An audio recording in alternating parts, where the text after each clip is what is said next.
You being from Knoxville, representing this city, Carnes, what does that mean to you? I mean, it's a dream come true, especially just how my journey has been, decided to take a shot here, walking on here, and I believe not a lot of people expected it to be this way. I mean, at one point I probably did expect it to be what it is now, but God had different plans. I've been through a lot of crazy stuff that a lot of people don't know about, and had to fight a lot of battles, which felt like by myself, but there's a lot of people in my corner that was really like pushing me and really wanted me to succeed. And once I realized that it's all in my hands, that what happens, what I get out of this, what I want to make out of this is my choice, and once I just figured that out, and man, the rest was history, and just continuing on this path that I'm on, because I'm doing a lot of things that a lot of kids like would kill to do right now. A lot of people would kill to do, and not a lot of people from Knoxville got to do this, and I'm just grateful, just to be where I'm at, because it's only the beginning, which is crazy. There's a lot that's happened over the 2 years, but I'm just grateful for it all. You taking that step back, I know, as you mentioned, a lot of people don't have this opportunity. Obviously, your faith is what keeps you grounded and rooted. Do you have to take that step back sometimes? Oh yeah, obviously. 'Cause I mean, this is not me doing this. Like, from the worldly view, it looks like I put in the work, which I have, obviously, but I wouldn't be able to do this without God. He's humbled me in many ways that people don't even know about. Taking football away from me, making me honestly take a walk on. Honestly, I really think that humbled me as well. But man, he served me so well, and the only thing I can think to repay him back is just serve him well, just give him all the glory, and these interviews like this on the football field, and just the small things, appreciating that, not only appreciating life that's good, but when it gets bad, still trusting him, putting my faith where it needs to be, because I know football is big, and like people look up to me for that, but they really like what I speak and what I live for, and I just wanted to be an example for the young kids and the people in this world that their life is so short, but eternity is forever. And that's what we're all chasing in life, and we don't really have to chase it that much, because all I gotta do is set them in our lives, and we've already achieved it. When was that point, I guess, your testimony in a way, maybe when football was taken away from you on this journey, that you were maybe at that low point that you knew you needed to lean in? I think it was my freshman season, and they had just played Kentucky. It was holiday weekend. I think it was Halloween weekend, and I obviously wasn't traveling because I was hurt, and decided to go out that night that they were playing, and got in a little bit of trouble that spiraled out to me like having a meeting with our coaches and staff, and it got to a point where they threatened to like kick me off the team, and I really think that it took for all that to it was my wake-up call. I heard the voices telling me that, if you don't fix your life, then this could all be over.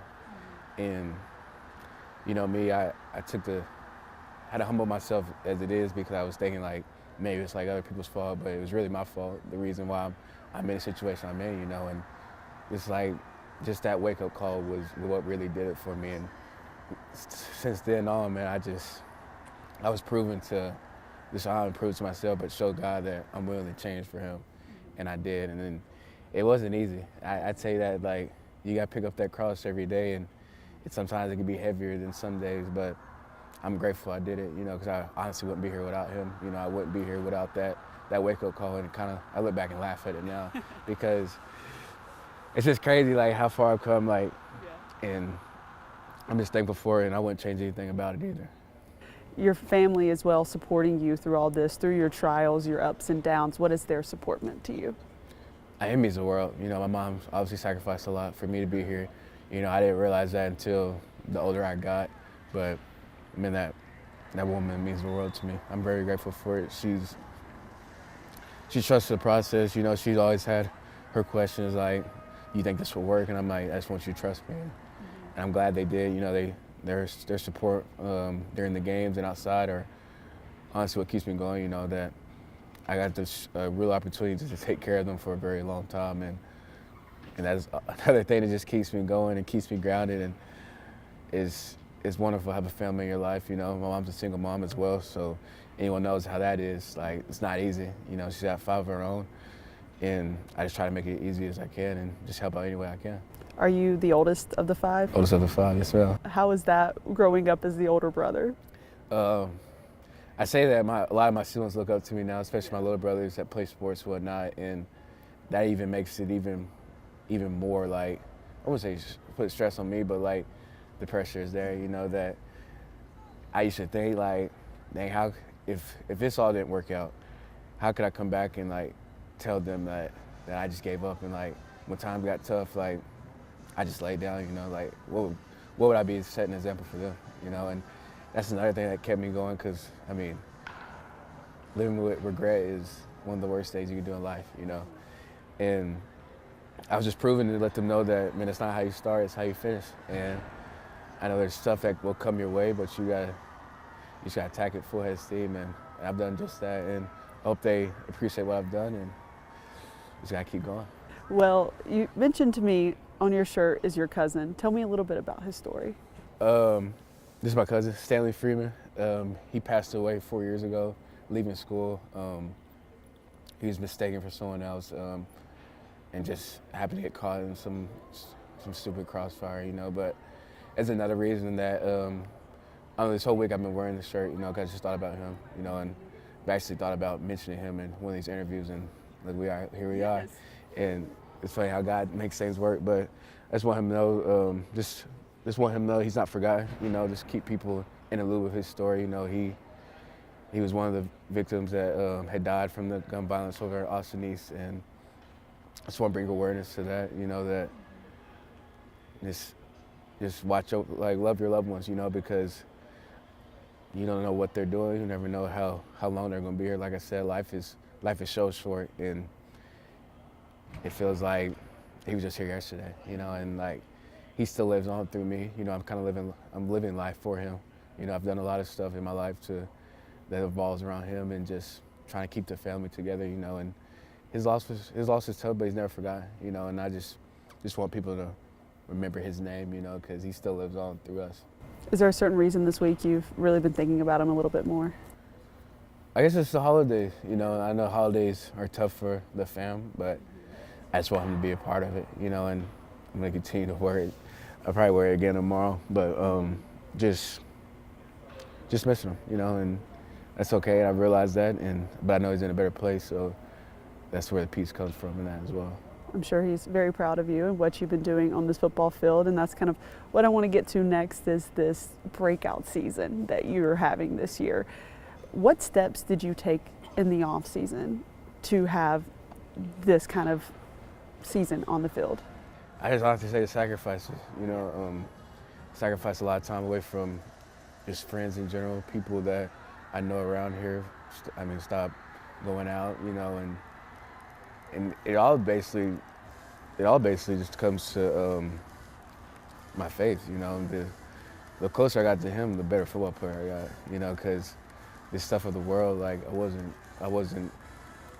drawn to it anymore. Like I didn't need it, like, and I wanted what God had for me. He put me through this plan. It wasn't easy, but it was very rewarding, as you see on the field. And just the hard work, you know, while everybody's out, I'm in here, you know, first one up, last one to leave, and I took that personal and just worked harder than everybody else. And it obviously showed, and just doing the things people didn't like to do. And that's really what this game comes down to, like just sacrificing what you can now for a little bit of suffering for a lot of pleasure in the end. And this is what I've reaped from this season. I know one that comes to my mind, and probably a lot of people's minds, when they're like a big DeSean Bishop play this season. What's been your favorite play or game this regular season? I say the Bama game, just because of the build-up to it. I know how he got hurt before the Arkansas game, and my whole mindset was like, I don't know if I can go, you know, and kind of down a little bit. But I never forget I believe it was my aunt, had texted me this saying, and it was, I can do all things through Christ who strengthens me, and no one formed against me shall prosper. And I kept saying that over and over that whole week, and led up to the Bama game. I know we didn't win, but it's probably one of my better performances of the year. And I was very excited to to be playing in that game because I know it's one I wanted because I missed it my freshman year as well. And there's a lot of plays that I enjoy, especially completing the season pretty healthy, playing in the Georgia game, playing in those bigger games. I'd say the coolest game we played in, though, was the Mississippi. That was going to be what I was going to say. Yeah, I think a lot of people sleep on that game, but, man, that environment was like any other. It's pretty cool. Shout out to them. But, yeah, it's been a fun season. What do you think in this conference and just college football in general separates a good running back from a great running back? I think it just goes back to those sacrifices. Not a lot of people are willing to sacrifice, because football, and they offer a lot of things, like obviously the money, the women, the partying lifestyle. And a lot of people know who you are, so you're probably going to get a lot of things out of it. But if you can just put all that to the side and just focus on what you really want to be, like you want to hang your name on a banner or put your name on the wall in our room, and if you really put your focus towards that, man, you'll easily pass these people in this game because like you said, a lot of players are good, but not a lot of people want to be great. And I'm destined to be great, and I believe that that's the separator. I don't think a lot of people look at me and like, why are you doing that? Why aren't you doing this for all of us? And that's what it is. You can't be afraid to go on your own path, walk the narrow road that is talked about in the Bible, and because the road everybody else follows is leading to destruction. Your path is leading to glory, and that's the narrow road you got to take to be the best. And I know you guys want to end this season on a great note. How hungry are you guys, especially after the way the regular season ended against Vanderbilt, to get out there and play this one last game? Oh, we can't wait to get out there. I'm excited to play one more with the guys. I know the team looking very different for next year, and just decided to send off our seniors on a good note and get to 9 wins. It'll be I think we're only third team to ever do that once we win the Music City Bowl. But just looking to enjoy the time we have here, and I can't wait to compete with the guys.